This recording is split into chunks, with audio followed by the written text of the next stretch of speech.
welcome to the Tragedy Academy, a show created to bridge societal divides in a judgment-free zone using candor and humor. My name is Jay, and I am joined today by Daniel Maigler, experienced mental health professional, advocate for emotional support animals and mental health treatment.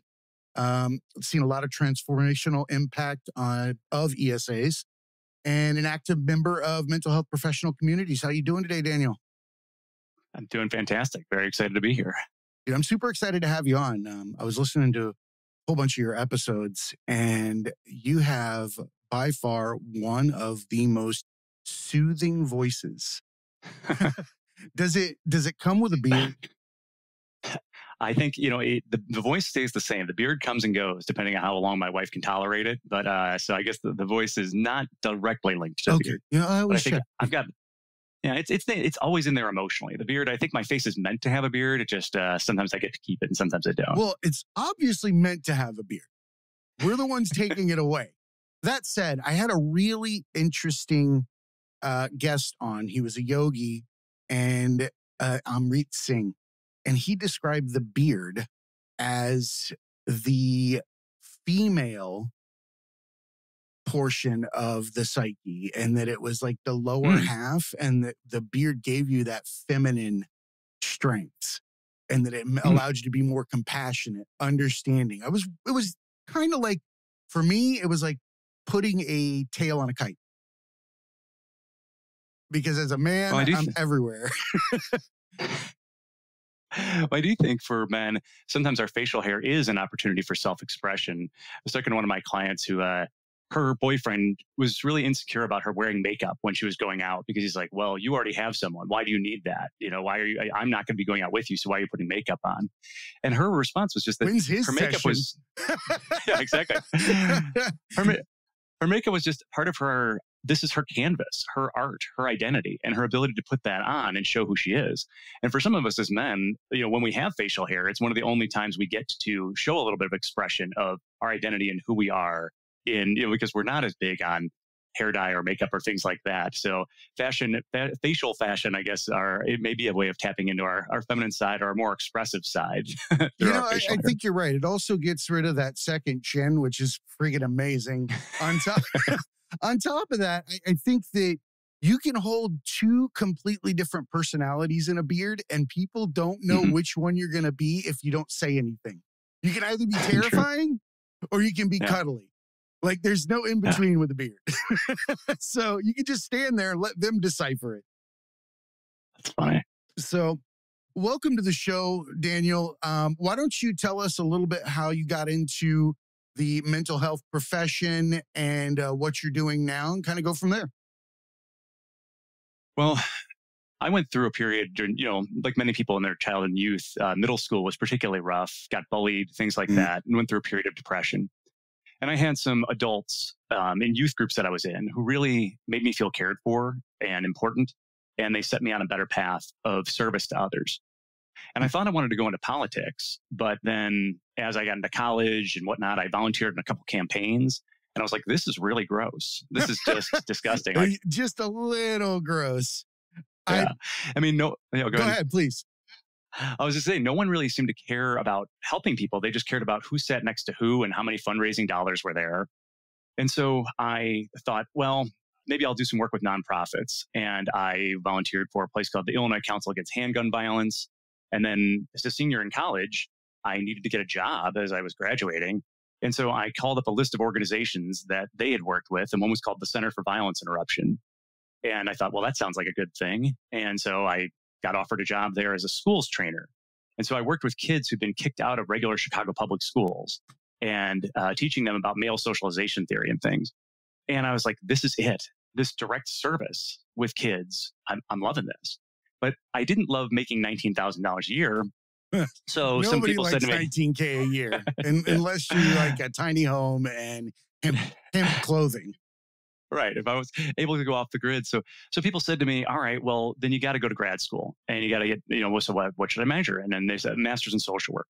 And so in doing that, I really realized that was the connection for me. And in the process, school social work became the perfect environment because you get to work with kids for free. You don't have to charge anyone. And I do private practice. I've been doing it for, 15 years. But one of the things I love about working in a school is I can see whoever comes to me. And I can have a session that's 15 minutes if that's what they need. And I can have a session that's an hour and a half if that's what they need. And I can be more dynamic. When a person comes to me in my private practice and they talk about their girlfriend or their boss or whatnot, I don't really know anything but what they tell me.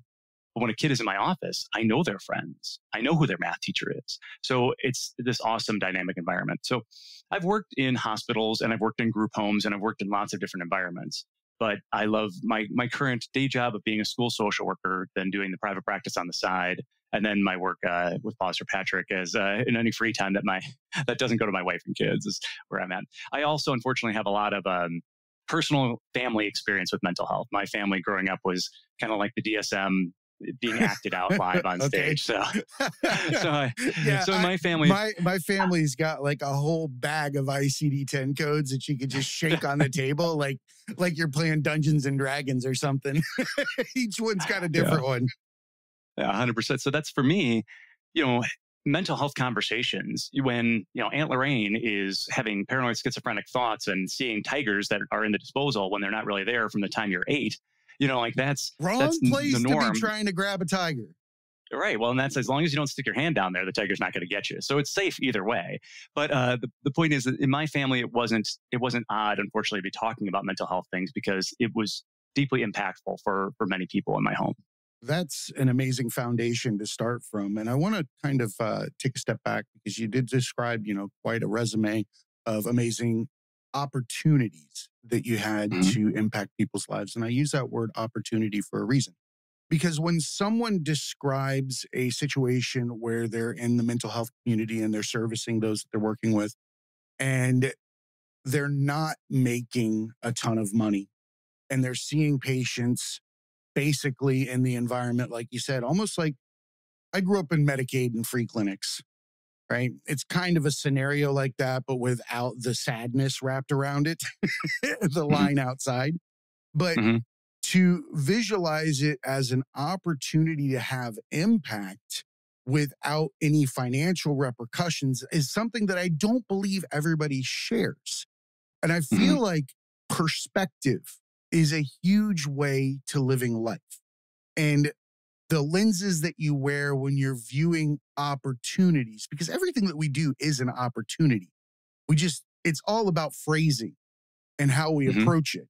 And the fact that you didn't choose the things like, I have to see these kids that have horrible home lives or nobody's parenting them and then they come in here and they scream. There's so many ways to describe this scenario from the opposite side, but you described it as an opportunity. And I wanted to highlight that because I find it's very special and that more people could benefit from looking at things through lenses and having that ability to decipher what is an opportunity versus, some kind of mire, the daily mire. And it's really that have to versus get to mindset. And I do remember, my mother used to, both of her older sisters, she would have to go to the nursing home and visit them. No one else was there. Neither of them had children. And she would say, I have to go visit Lorraine. I have to go visit Eileen. And I said to her, you get to, because there's going to be a day when they both died and you're going to miss that opportunity. And I remember my mom, laughing about it. We were being sarcastic at times, but then, on the day of my Aunt Lorraine's funeral, her saying, get to, she realized that for that last 10 years, that was an opportunity. And so you're right. In everything in our life, it's a have to versus get to. Irvin Yalom, who's the greatest therapist of all time, he writes textbooks, but he also writes novels. And in his novel, When Nietzsche Wept, the protagonist is Dr. Joseph Breuer, who is in real life, he was Freud's mentor. But in the historical fiction novel, he's doing therapy for Nietzsche. I want to meet this dude. Hold on a minute. Yeah. Who mentors and shakes out a Freud? Like, I need to see the character at the beginning of this. Where's the prequel? Right, exactly. What, and that's in this story, in this historical fiction story, the idea that he gives up all of his medical practice, his life, his training, and he flees from his family in Vienna and goes to Italy and is drinking this espresso on a palazzo, and he's totally free of all the obligations. And he says, "Oh my God, what have I done?" And fortunately for him, he hadn't actually done it. He had just had Freud hypnotize him into thinking he'd done it for a day. And then he comes back to his own life and he realizes, I choose my life. All of my obligations, everything I have to do, I now choose these things. And that's how, again, to your point, every problem is an opportunity. And so I'm looking at, unfortunately, and the title of your podcast, The Tragedy Academy. I'm marked by tragedies. Like literally, I have these tattoos on my arms of people I've lost to suicide. And those tragedies have formed and shaped me, and they continue to, and they always will. And it's about that opportunity to take that and do something good with it. Right. I like to use the metaphor of you have to hit your knees to plant the seed to grow your new tree of life. And in order to do, like we're discussing, there has to be that moment in life, and not necessarily one that will change the complete course of your life, but one that can alter your perspective. Because for some people, one of our guests brought up a great term, or a great way to describe addiction. They said addiction was an invitation for ascension. And I was like, that's a brilliant way to view that, because too often we want to view that from a detrimental end of life, everything is over scenario. But what we should be looking at is that nothing's going to ever be that bad again. And you get to choose your own adventure going forward, like the old books. It really is that. We're describing a mask, right? I mean, at the end of the day, it's all different viewpoints of this three-dimensional ego, and we're running circles around it, but it's a mask. And having that ability to discern the impact that people's lives are having on them, i.e. suicidal ideations, that type of thing, it takes a very special gift. And I think that was something that was honed through your childhood. And I can appreciate that. And I think the identification of these crucial moments, the tragedies on your arms, speak volumes for why you have the passion that you have. I'm no stranger to suicidal ideations and the impact of suicide within, family and friendships. I lost a friend about 4 or 5 years ago, and it was a catalyst to one of the many to start this show. It is something that requires, again, that lens. Am I going to view this through a victim lens and remain in it, or am I going to view it from triumph, or the ability to learn and move forward and capitalize on the pain? Pain is art. Well, it's, it tells us something. I think all of our, emotions and all of our physical senses tell us about our environment. And if pain is there, it's telling us that, there's this is information. And now what do I want to do with that information? Pain is a signal telling us to move, to make change, that what we're currently doing needs to be altered. And so how can I take that pain and use it and make change? And that's, in May of 2020, one of my students, Patrick Romer, died by suicide. And the community started a GoFundMe to help support the family. And the family said, we don't really need this money. We want to take this to do something that would support, his legacy and what he loved. And Patrick loved, more than anything else, animals. And he loved his dog, Cece, in particular. Unfortunately, the first day of his senior year of high school, which, was the previous fall, Cece died. She was only 6 years old. And that bond, that was the thing that had kept him going through many hard days and hard, travails. I remember during his junior year working with him, and he would come down to my office, and very frequently when he was stressed and anxious, he couldn't speak. And I would ask questions, he would just nod. And all he really wanted was to be able to get out of the building and go home and be with Cece. And so the Romer family started Paws or Patrick to try to connect young people with mental health issues to emotional support animals, because the best therapists in the world, they can't be there for you at 3 a.m. But your dog, your cat, your fish, whatever it is that brings you joy and connection, that can be there. And so that's why taking that tragedy, taking that negative experience and being able to do something with it. I know it's been extremely healing for the Romer family. And for me, there is, I think, no greater feeling of failure you can have as a therapist than when you get that call that someone that you're working with has made a suicide attempt and unfortunately died by suicide. And I've unfortunately had that a couple of times in my career. Because when people trust you to help their child, when they trust you to help them, that's this just feeling like you have let them down in no greater way. But then if I take responsibility for their death, then that would mean I would also have to take credit for everyone's success. So I have to remember that I'm only a part of people's story. I'm not the entire story. A lot of self-awareness, because that's a difficult tightrope to walk. And I'm sorry for interrupting you here, but I'd be remiss to not bring up the fact that you're highlighting something very important for the mental health professional community. Too often we forget that there is a recipient to what we're putting out there in these sessions. And it doesn't fall on deaf ears. It's not linoleum or tile or whatever it is. It sticks and it hurts. And it takes an empathetic person to be in that role, but there is an opposing side to being empathetic. And that is, how do you cope with helping those people with those deep wounds without taking them on in some way yourself? And I think that you're explaining a really intricate way of walking a tightrope between what to take credit for, what not to take credit for, and what to give yourself as a baseline for, I don't know. I wouldn't say, like, there's no such thing as failure in this, I don't believe, because that's making it a pass or fail scenario. And I think that life is just too detailed for that to be applied to it. But I think having that understanding for where guilt and shame lies when walking that line is extremely important. It seems like you're delineating in that. And I feel like we don't talk enough about the mental health professional community, EMTs, police, anybody that's in these types of roles, the impact that this service has on them. Can you tell me what that's like and how you've traversed it and advocate for others to be able to traverse it? I think,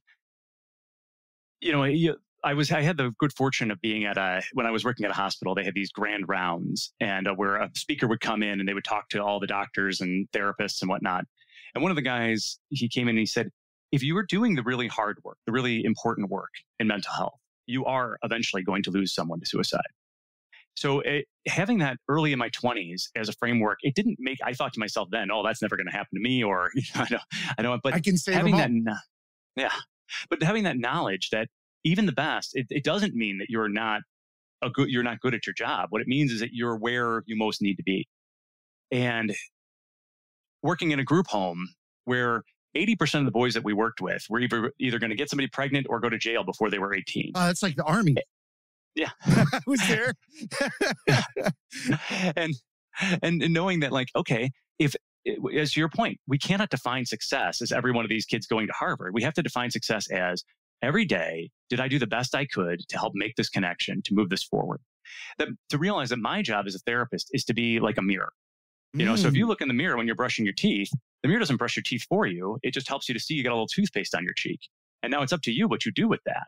But, I don't fix you. I don't change you. I just help you to see the angles that you're too close to see. So I don't need to be a genius to do this job. I just have to reflect back what I'm seeing and give you another angle and another support. I love that description because obviously you've seen the masks are very important. They're part of the show. And I like that you said reflection, because too often we live our lives behind the character that we portray, and we don't have that honesty looking back at us. It was funny. I saw like a very poignant cartoon where somebody was looking, what you believe normally would be a person looking down at a book and reading. But instead, the book was the head and the face was looking at the book, and it was telling you to read yourself. And it really spoke volumes. And I think that that's what we're describing here, is that you have to be able to read from the outside in. You have to have a trusting relationship with someone to tell you what's on your mask. You got a stripe over here, bud. That one's kind of dirty. This one over here is a laceration, probably came during this battle. whatever it is. You created this one so you wouldn't get hit again by that one. Like, it becomes a whole tapestry of shit. But like you said, with someone like yourself to translate as a mirror, you're really giving people an opportunity to have an out, but a safe out. They're not ashamed of what they're being told is on their mask.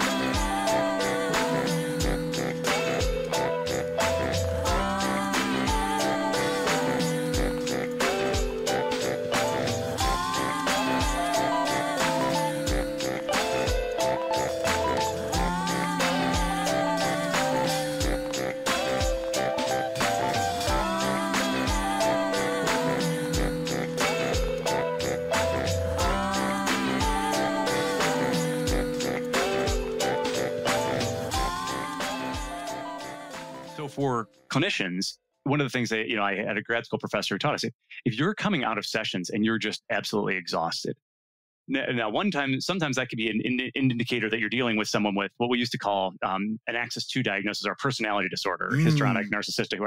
But the other thing is often, are you putting in more than the client is? Are you forgetting what your role is here? And are you helping to be the guide to help this person help themselves? Or are you trying to say, hey, I have my own individual agenda for you. I want you to love yourself, and you're not loving yourself right now. And I'm trying to wrestle with you to make you love yourself. Well, okay, well, that's not the job. The job is to say, what is the client? What are their goals? And now I'm trying to lead them, but it's ultimately their session, it's their time. And so if I'm wiped out, and having that consultation, the best advice I got in grad school is, when in doubt, consult. If you're afraid to consult, you're probably doing something wrong. And that's my theory behind not wanting a camera present in life. The moment you don't want a camera present tells me you want to challenge my memory in a public setting later. And I don't like that. Right? Like, we need to be on a level playing field. If you don't want that there, that means you're probably going to lie about something. Stretch it, do whatever it is. We need someone to call us liars. The mind is designed to protect us, like you were saying earlier. It doesn't care what it's sending back to protect you as long as it's accomplishing its mission. And it can be manifested in some of the weirdest ways. You might take a picture from the right side for the rest of your life because someone told you had a chip in the back corner tooth forever. And have like a traumatizing way that you sit in front of the mirror, or how you dress, or, the size of your earrings. It's so weird how people manifest this shit. And you can't do anything until someone's looking back at you and going, hey, buddy, that's a pirate earring. You might want to fix that. Well, and you point out, like, everything has a function. And what we understand is that even people who are in the throes of a psychotic break, they may not be rational, but they are still generally logical. So if we can understand that the brain's main goal is to protect us from pain. And so even things like depression and suicidality, well, their goal is ultimately to say, hey, I don't want to feel any pain anymore. What would stop that? So whether it's addiction, whether it's whatever, I want to have a feeling of control over my pain. So almost everything that our brain does and creates for us is logical, even when it's not rational, is to protect us from pain.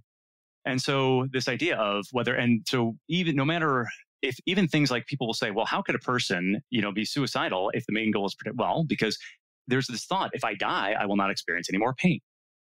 It seems pretty logical to me. 100%. Or even things like addiction, or even things like, someone might say, well, what about self-injury?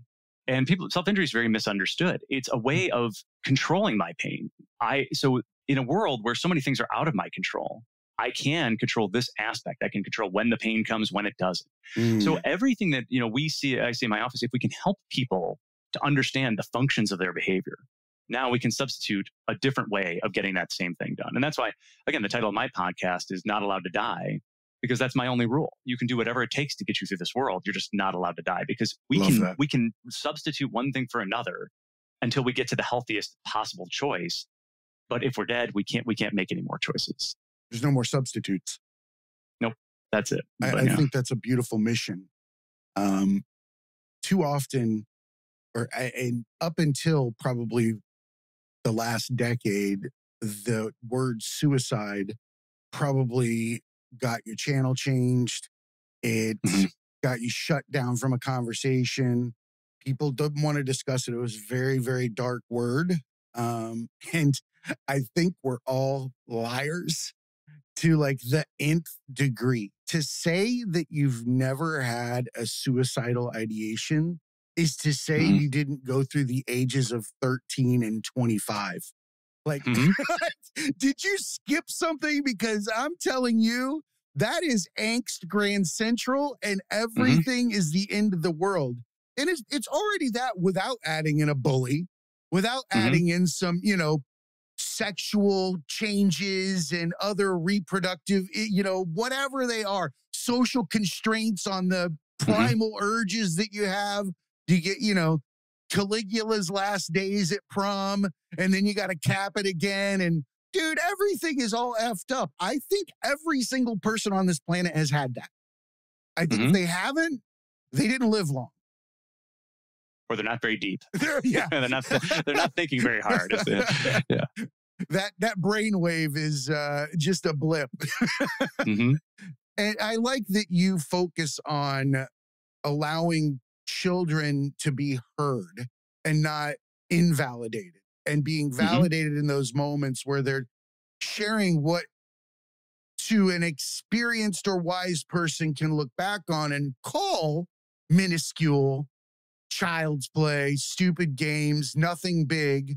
But to be able to take this lens and remove that personal experience where I've seen worse than you've had, and empathize with them from their level and in their world, and how deeply traumatic those small interactions can feel. The way that they can trigger just cyclical thinking like nobody's business. Created scenarios. Those are the most important times to intervene, because once you become your own script writer and you've got 50 scripts around you instead of one, you're going to tear your brain to pieces. Kind of like those old movies where they would tie a cowboy between four horses. Like you might as well come out in the end the same way if you're writing 4 scripts for yourself, because you're trying to defend yourself from a bully. Maybe defend yourself from a domestic situation at home, or, your insecurities for whatever you weren't born with that society told you should have. All these different scenarios, and you get in there and you get to literally kind of block seasonings from going in the soup, or at least extracting them before they get too deep. For so many people, when they've had a negative experience at a certain point, especially between those ages of like 8 and 11, they start to feel like that's the true baseline of what my life is always going to be. Holy crap. The true baseline of my life is pain. Like, that's who I am. That's really what I deserve.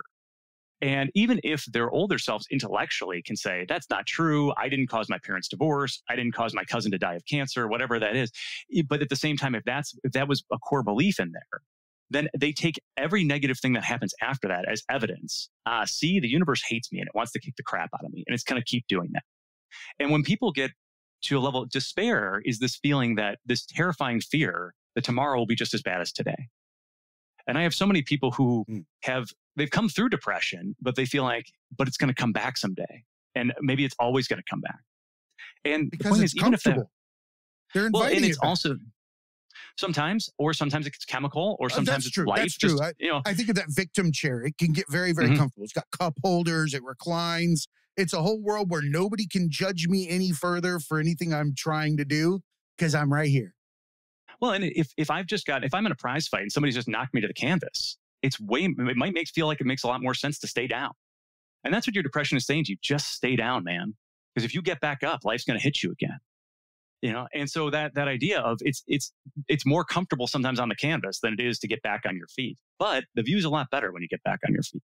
So now it's this issue of, mental health is about balancing our risk factors and our resiliency factors. So, at any point in life, when we're getting those feelings coming back and saying, if I did get depression again, I could survive it again. And this trip around this world, we're not promised happiness. We're just promised to have an experience. A lot of the kids, unfortunately, I work with are too young to have seen the movie Gladiator. But I loved the scene in Gladiator when all the combatants, they have to come out and they say, "We who are about to die salute you."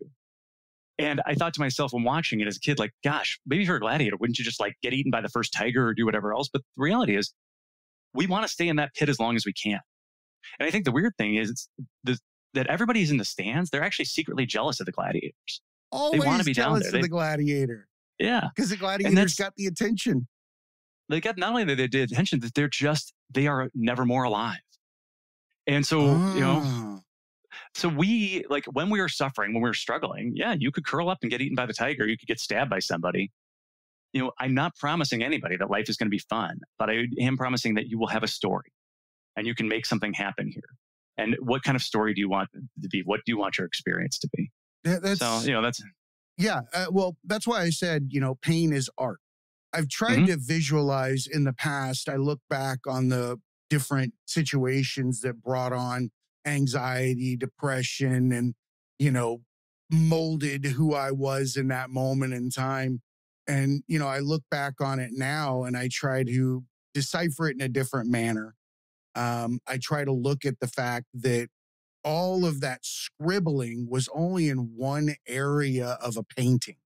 And without it, it might not be the blue of an eye and what is a beautiful face, right? Even though it sucked and I was there forever shaking that pen back and forth, it still has something bigger that it's creating for later. And I've started to try to look back on life like that, I'm just standing in a portion. It's like paint by numbers or something like that.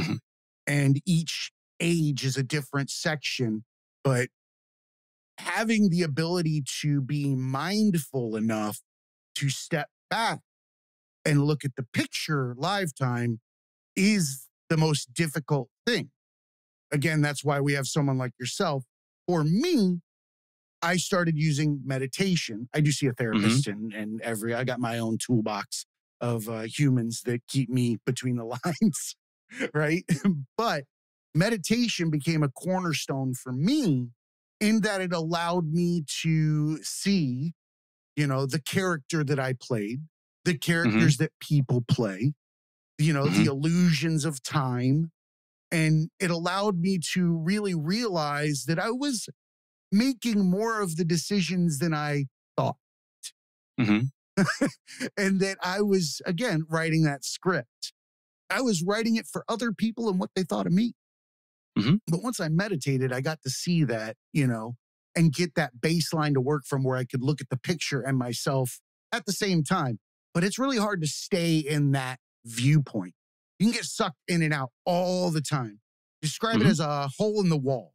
If a hole in the wall was where everything was effed up in reality and you were standing in front of it, every time you put your head in it, that's when you're living in that fake reality that's causing all these disturbances. Problem is it's easy to get your head in the hole because it's always got a vacuum. And when you try to pull your head back out to mindfulness, it's really working on you the entire time until you get it all the way back out and you can look around again. That's the way that I try to describe getting in and out of those states. Well, and I think, depression has it's almost like a feeling of increased gravity. For people who are going through depression, and it kind of like really resonates with what you were saying with me, that vacuum, that pull. And it not only is it a gravity, but it pulls us inward into only focusing on ourselves. And so what mindfulness and gratitude and things like that can do is they can help us turn that lens around and focus outward. So the mindfulness is, first of all, depression is a disorder of perception where our problems are really up to our eyes, but they feel like they're up to the clouds. And so mindfulness and meditation can help us to see the world more accurately. And so that can sometimes be the first step in being able to make changes in our world. And again, focus outward, focus on the things in my life. 98% of your life is probably going okay. But that 2%, if you've stepped on a nail, even if everything else in your life is amazing, it's going to be hard to focus on anything but that pain. And so, yeah, like I think, and, I love meditation. I think yoga is great. I think martial arts are great. I think the key is people finding what works for them. Therapy is not for everyone.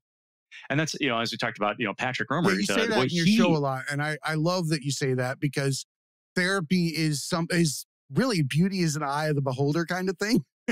Is Mhm, the way I look at it. What works for me is not going to work for you 99.9% of the time. Can't change glasses with somebody. If I hand mhm, you my glasses, you're not going to see the mhm, same as I see.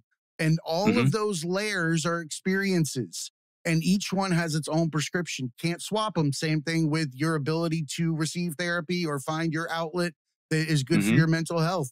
You might need a 0.25 and a 0.20, and I've got those glasses that you can see people from a map waving back at you because I mhm. need, the extra thicks, right? But I love this. Well, and so I think I just want everybody who's listening to this to think, just because it worked for somebody else and this isn't working for me, sometimes it's not the right fit. Sometimes it's just not the right therapist. Sometimes it's not the right meditation app. Sometimes it's not the right whichever. But also, it's okay if dance is your thing, if gardening is your thing. It's just a matter of figuring out what is it that's going to connect me to the best version of myself, to help me to feel like I'm only on this planet for so long. Let's try to enjoy it a little bit. That's And so, again, authenticity, yeah. man. I Hmm. love that you're bringing this up, because I think the path to happiness is just being you and Hmm. accepting yourself unconditionally. Once Hmm. you do that, all of your love, creativity, art, whatever it is, I don't care if you're a fucking actuary or you're a painter or whatever it is, you're going to be inclined to do one thing that impacts those around you, and it's going to be for the greater good once you find it. It could be music, but whatever it is, making people laugh, or it could be documentaries. But Hmm. to not be yourself on this trip on the rock is to slap whomever or whatever made you in the face and say you're smarter, right? Or you can do it better. Just horse shit. And really, the moment that you accept yourself is the moment that the pain subsides, because you're not going to derive any of it from other people.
You're talking about like the power of animals, and is so incredible because they don't give a crap about how you look, where you shop, anything like that. We don't All deserve those them. no, they're so great. They're the love that they give us. Just dogs, cats, whatever you connects with for you. It can be a snake. They don't care about any of the social artifice that we come up with. Nope. When we come to them, they can, and so for so often, for so many people, accepting love is so challenging Mm. because they say, especially from other people, they're like, why would this other person love me? And they push What do people they away. want back? What do they want back? What's their motive? There's Yeah, what's something the here. game here? But when they have that love from their dog, when they have that love from their cat, they find it a little easier to accept that love and to say, this creature needs me. And so many people I've talked about how they were all set. They had a plan to die by suicide. And yet they were like, but I can't leave my dog. I can't leave my cat. And sometimes all we need is like an 8-second speed bump when we're on that path to just divert us. And then another idea and solution may present itself. We are ADHD inherently. I don't understand why anybody is even diagnosing this shit anymore. Like, it doesn't need to be in the manual because it's just existence. Everybody's got it. If you've ever looked at the internet or social media for more than 5 minutes, you have ADHD. You're scrolling through pain, happiness, comedy on a slot machine.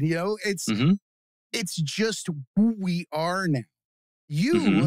And I'm not saying that ADHD isn't something, because it really is. I have it. And I know you do as well because you discuss it openly during your podcast. I'm not trying to go off on a tangent here, but I like to find out, because ADHD is so prominent and you're working with ESAs or emotional support animals. In the ADHD world, what have you found that these animals can do for these people? Well, for so many people with ADHD, they really resist structure. They resist, any kind of like, you can't tell me how to run my life and do things. And I remember growing up, people trying to make me use an assignment notebook, things like that. And it could never work me. I had to find my own way. But when you have a pet, when you have an animal, that animal needs to be fed. It needs to be cared for. It needs to be walked. And it can allow people to create a structure that they don't resent because they're like, I'm doing this out of love. I'm making this connection because it's working for something that I care about. And so, and even taking little breaks to help recharge. So for a lot of people with ADHD, if I have to sit and study for the bar exam or do something else like that, but I can take a break and go scratch my cat or do something else like that, it can help me give these little mental breaks that can help recharge me so that I can, have that energy for doing these things that are a little bit more unpleasant. I like that you brought that up because I feel like animals are they're ultimately mindful. We're the ones with the human condition. I feel like that we're the ones that are the issue on the planet and they're all just watching us. And dogs capitalized on our mental illness and said, look, if I lay here and let them get their dopamine from me with scratches and vice versa, they'll drop food for me and we can hang out. And they're but ipso facto, they're the smartest creatures on the planet, in my mind, because they're the ones that capitalized on our mental illness. But you're right. I feel like it also forces mindfulness. And when you are engaging with an animal and you're scratching it, petting it, you're not in another place in your mind. You're not in a fake world where you're believing something in the future is going to happen or something that used to happen. You're ultimately in the now. I tell this stupid anecdote all the time from an elderly gentleman in the barber shop told me, his way of putting it was like, if you put your wife and your dog in the trunk of your car and you come back an hour later, which one would be happy to see you? And, ha, ha, ha, the dog, right? Yeah. But it really does resonate with me in that the dog is fine. The dog will walk away from it, wag its tail, where we go and chuck, let's do our day. The person is permanently scarred by something that will never exist again. They could write a book, My Time in the Trunk. They could stay away from all cutlasses. They could have the weirdest things that happen to them after that. I am the person that was this once. And I feel like animals don't have that sickness. No. And they, just being in their presence, brings us away from that mental illness, at least for that time. Their dogs don't do what if. No. Unless the hand is swinging. Right. And only then. So they live in that moment and that ability to be mindful. Yes, we can graft onto that and to think more like a dog does, to let ourselves, we are going to be our healthiest self when we can be more in that space and in that moment. Anxiety can be a superpower because it can help us to see all the dangers and all the future, situations. That being said, it's really exhausting and really inefficient. It really is. And so the more that we can dial our anxiety down and say, okay, my human brain has the power to look at all these eventualities. But now we have to say, how realistic is that? And is thinking about that could be useful? Never. Instead, almost never, 99% of the time, not.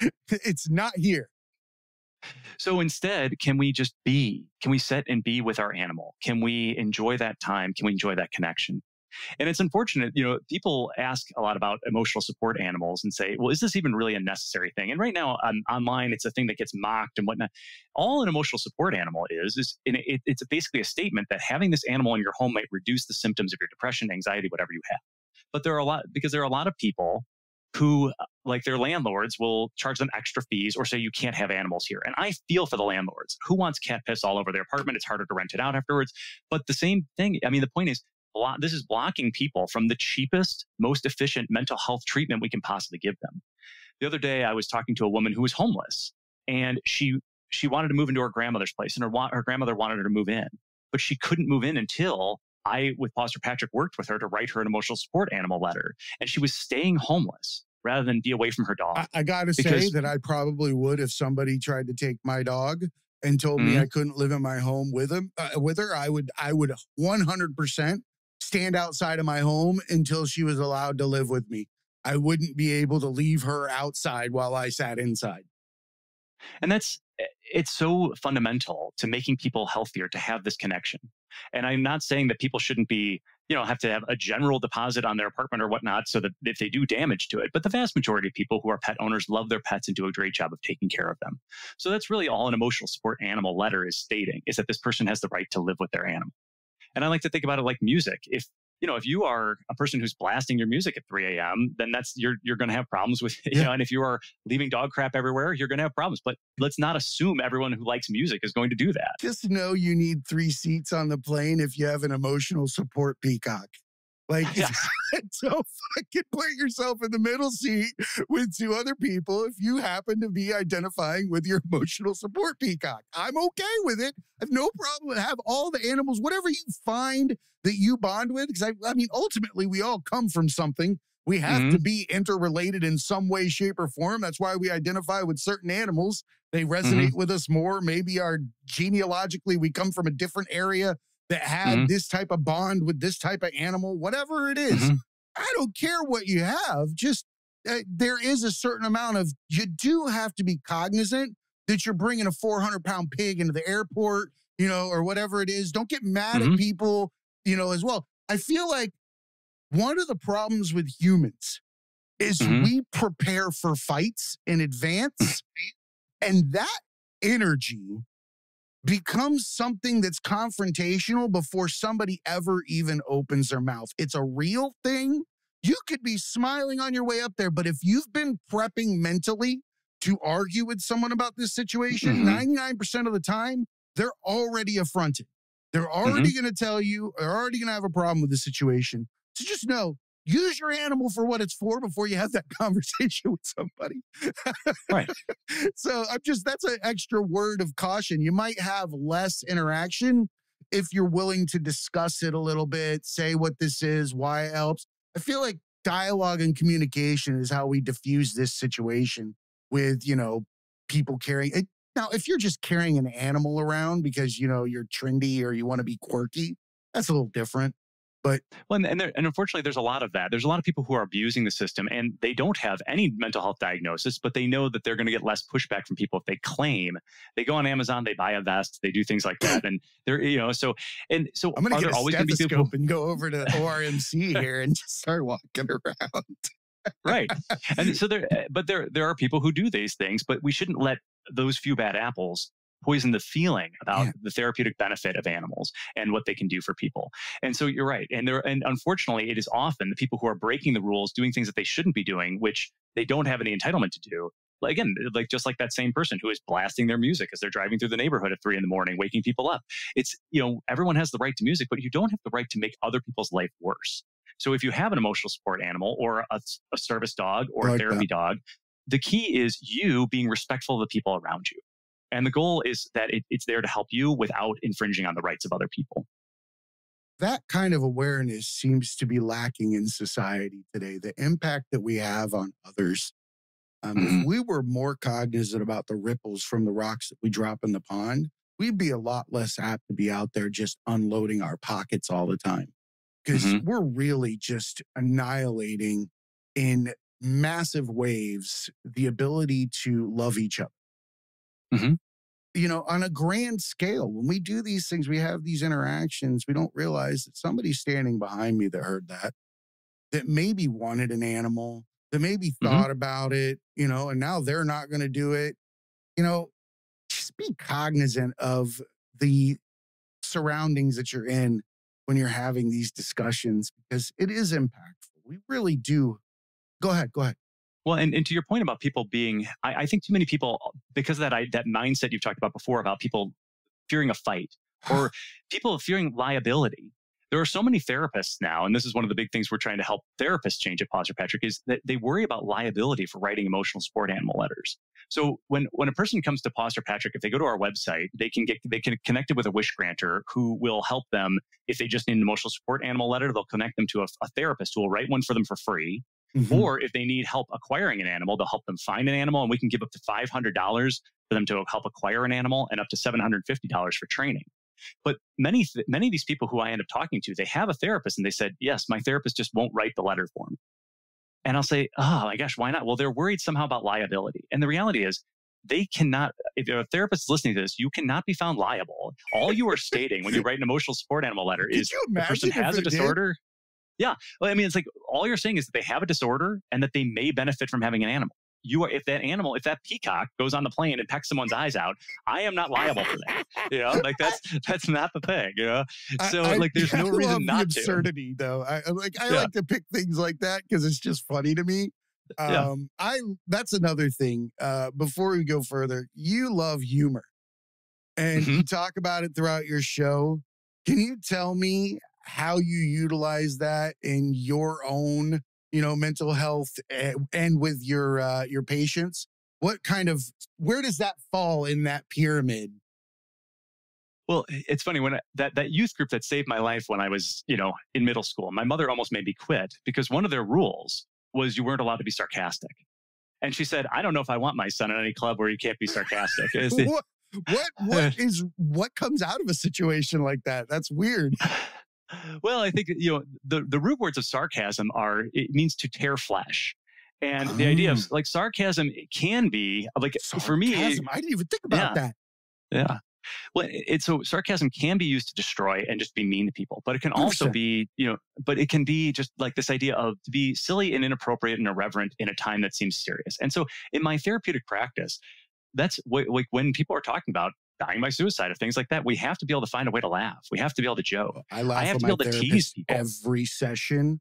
Sometimes I have tears in my eyes. I'm laughing so hard at what's going on in my life and how we interact. He's amazing. I couldn't recommend him to more people because he's, like you explained, he just sits there and allows me to, tell him what's going on, but regurgitates the obvious back to me, things that I wouldn't see, and then lets me talk through it right back to him. It's pretty beautiful. Well, and if anybody, I don't know if you saw the Netflix documentary Stutz that Jonah Hill put out, but it's about him and his therapist, and it's incredible. And his therapist is just giving him shit and busting his balls all the time, and in their interaction, and it's a beautiful thing. And I think it gives a window. Now, a lot of therapists don't feel comfortable with that. A lot of therapists don't feel comfortable putting their own personality into the work because they feel like, okay, this is the space for the client. But I just can't work that way. And again, I wouldn't be a fit for someone that's so when a person works with me, they're getting. I don't even see how that would be effective because to be inauthentic means that you're not giving 100% of yourself in the scenario. I think that if you've taken the time to master the skills and dedicate yourself to the profession, you owe it to that person to show up with your full game, your full character, your full self in order to give them 100% what they deserve in that moment. Yeah, I understand the challenge is when and I experienced this early on in my career. Remember, I had a student who he quit smoking and I was so happy for him quitting smoking, but then he started avoiding me. And he ended up avoiding me because he knew I was happy for him that he quit smoking. And then when he started smoking again, so sometimes when we invest ourselves as therapists and whatnot, and the person knows we love and care about them, and that's why we have to work through these terms like transference and countertransference, the way that our feelings about each other. But the therapy office is a laboratory where we can work on relationships and we can share things that are hard, and we can hopefully, in a perfect world, we can work through those difficulties of when the person's thinking, oh, my therapist is going to be disappointed in me. Well, let's talk about that because here's a place where we can do that. Whereas with your romantic partner or with your parents, maybe you couldn't. Maybe that wouldn't have been safe to do. And hopefully this therapy office is a place where it is safe to acknowledge that. So I openly acknowledge it. Again, I love my clients. I really care about them. They become incredibly important to me. And they give me the greatest gift that a person can give, which is their trust. They become vulnerable with me. And so I feel like I can't to your point, I can't get back anything less than 100% of me. And that may eventually mean I burn out and I can't keep doing this. But in the time that I'm here, I give it, all that I've got. It'll just be something else. Mm-hmm. In the moment you burn out from this just means that you've morphed into the next version of yourself. And Mm-hmm. however that is, to be authentic in that moment. Mm-hmm. That's just simply the way it works. I think that we overcomplicate the human experience so much. Mm-hmm. And again, I want to thank you for being a lighthouse. I say this at a lot of shows when we're wrapping up, but I firmly believe that it's our duty to not necessarily direct everybody where to go, but to actually be 100% ourselves and allow them to see us as who they can be, right? Setting examples. You lead people to where you are. You don't have to go grab them and pull them to you.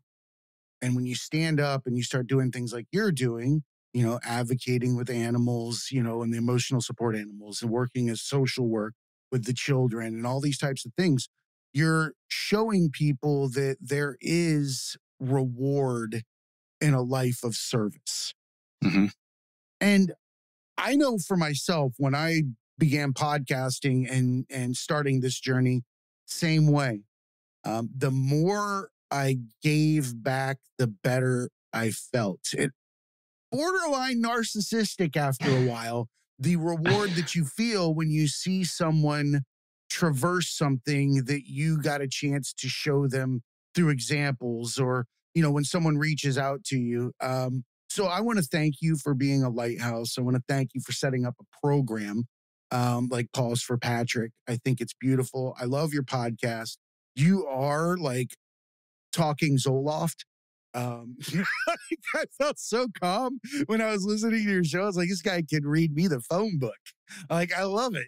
So know that your show is very well put together. I recommend it to everybody. It's not just for people that are dealing with suicidal ideations or suicide directly within their life. I think it talks more generally to the mental health experience and how to avoid getting into that lowest state ahead of time. I think it's a beautiful thing. Do you want to tell everybody where they can find you? Anything you want to wrap up with? Upcoming events? Feel free.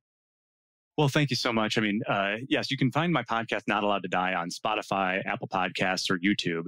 But more, I would really direct anybody who, if you know somebody who's a young person, young is very loosely defined, 26 and younger, but anybody who's even a parent of young people, if they have emotional health issues and they could benefit from an emotional support animal, please tell them to check out pawsforpatrick.org. And again, we are there to try to help connect people to animals and just hope that everyone will open up to these different modalities and ways of connecting, because if you're struggling and you're suffering, you're not getting extra points for that. So let's go ahead and live the best life that's available for us. Let's put down the masks of expectations, as you're always talking about, and just allow ourselves to have as much joy as we can get while we're on this planet. So again, thank you for giving me the opportunity to share that. Beautifully said. I appreciate you so much. And remember, everybody, be cool and keep learning.